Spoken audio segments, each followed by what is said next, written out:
ముఖ్యంగా స్మోకింగ్ చేస్తే endothelial dysfunction వచ్చి, అంటే రక్తనాళాల్లో అక్కడ ఉన్నట్టు లోపల పొర ఉంటుంది ఎండోథీలియం అని. ఆ పొర లోపల ఇన్నర్ లేయరు, అది మామూలుగా ఒక సింగిల్ లేయర్ ఉండాలి. అలాంటిది ఎవరైతే స్మోకింగ్ చేస్తారో అది డబల్ అయిపోతుంది, త్రిబుల్ అయిపోతుంది, ఇంకా చిక్కుగా జరుగుతుంది.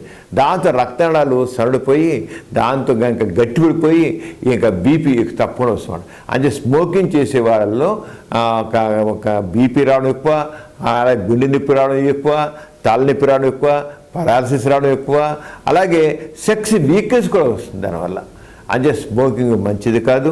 అలాగే స్మోకింగ్ ఆయనకు బీపీ వల్ల ఆయనకి ఆయన చాలా పనులు ఉంటాయని చెప్తున్నాడు, ఎగ్జిక్యూటివ్గా ఉండి పోయి తిరగడం వల్ల అది కూడా సెక్స్ వీక్నెస్ కారణం అవుతుంది. అది నెలకు 4 సార్లు అవుతుంది. ఆయన సెక్స్లో పాల్గొనలేకపోవడానికి కారణం ఏంటంటే ముఖ్యంగా ఒకటి స్ట్రెస్ ఫ్యాక్టర్. స్ట్రెస్ వల్ల ఆయన ఎక్కువ పాల్గొనలేదు. దానికి తోడు స్మోకింగ్ ఏం చేస్తుందంటే టెస్టికల్స్లో కొంత డ్యామేజ్ రిలేట్ చేస్తుంది. ఆ టెస్ట్ చేత స్మోకింగ్ అనేది సెక్స్కి శత్రువు, అది గుర్తించాలి. సెక్స్ ఎందుకంటే టెస్టికల్స్ డ్యామేజ్ అయ్యి దానివల్ల టెస్టికల్స్లోంచి టెస్టోస్టిరోన్ అనే హార్మోన్ ఉత్పత్తి అవ్వాలి, అది తగ్గిపోతుంది. ఎప్పుడైతే టెస్టోస్టిరోన్ హార్మోన్ తగ్గిపోతుందో అక్కడ ఇంకా సెక్స్ సామర్థ్యం కూడా తగ్గుతుంది అనమాట. అంటే స్మోకింగ్ పనికిరాదు. బీపీని కంట్రోల్ పెట్టుకోవాలి, కొలెస్ట్రాల్ కంట్రోల్ పెట్టుకోవాలి, స్మోకింగ్ మానేయాలి, మద్యం మానేయాలి. అంటే మంచి అలవాట్లు, మంచి హ్యాబిట్స్, గుడ్ హ్యాబిట్స్ ఉండాలి.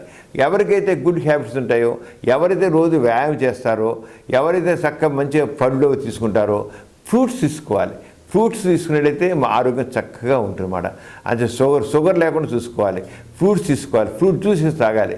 చేస్తే ఆరోగ్యం బాగుంటుంది, సెక్స్. అప్పుడు ఈయన విషయంలో ఆరోగ్య సూత్రాలు పాటించి, అంటే మంచి ఆహారం తీసుకుంటూ, వాకింగ్ చేస్తూ, స్మోకింగ్ లేకుండా ఉండి, మానసికంగా ప్రశాంతంగా ఉంటే ఈయన సెక్స్లో నెలకి 4 సార్లు కాదు, నెలకి 40 సార్లు సెక్స్లో పాల్గొంటారు ఆయన.